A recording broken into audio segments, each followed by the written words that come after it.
In the day's other news, former President George W. Bush warned today of a slide toward bigotry and isolation in President Trump's America. Mr. Bush spoke in New York City. He did not directly name the president, but warned that the nation is losing its identity. Bigotry seems emboldened. Our politics seems more vulnerable to conspiracy theories and outright fabrication. We've seen our discourse degraded by casual cruelty. At times, it can seem like the forces pulling us apart are stronger than the forces binding us together. The speech echoed the words of Republican Senator John McCain earlier this week. He urged the rejection of what he called spurious nationalism. Russian President Vladimir Putin defended President Trump today. At a foreign policy forum, Putin complained of what he called a, quote, lack of respect for Mr. Trump. He said it is, quote, a deplorable element of the U.S. political system. Taliban fighters nearly wiped out an army base in Afghanistan today, killing at least 43 soldiers. Attacks elsewhere killed 13 more troops and police. The attack on the army camp was in Kandahar province and began with 2 suicide car bombs and lasted for hours. The enemies of our country attacked one of our camps in Maiwan district. In total, there were 60 personnel in that camp. All the vehicles and equipment have been destroyed. We have the Corps commander in the camp to investigate the incident.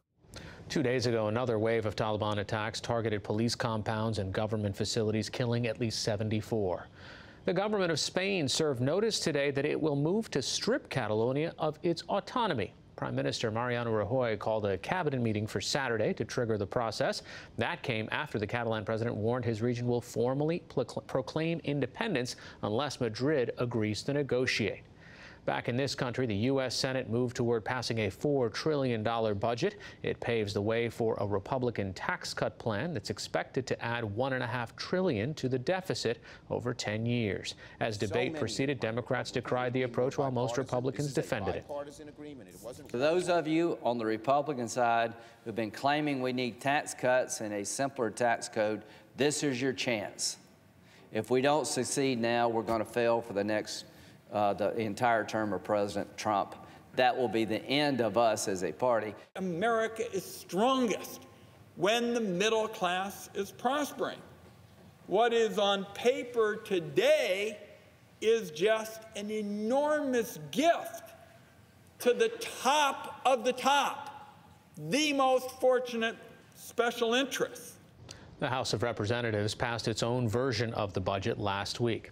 It's now estimated that damage from the wildfires in California will top $1 billion. The state insurance commissioner made that estimate today and predicted it will rise. The spate of fires destroyed nearly 7,000 homes and other buildings.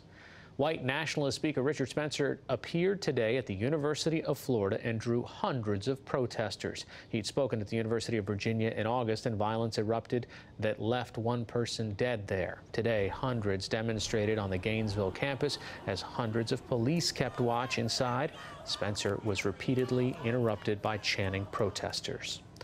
General Motors agreed to pay $120 million in a settlement over defective ignition switches. It involves 49 states and the District of Columbia. The switches are blamed for at least 124 deaths worldwide. And Wall Street had a quiet day. The Dow Jones Industrial Average gained 5 points to close at 23,163. The Nasdaq fell 19 points, and the S&P 500 added just a fraction.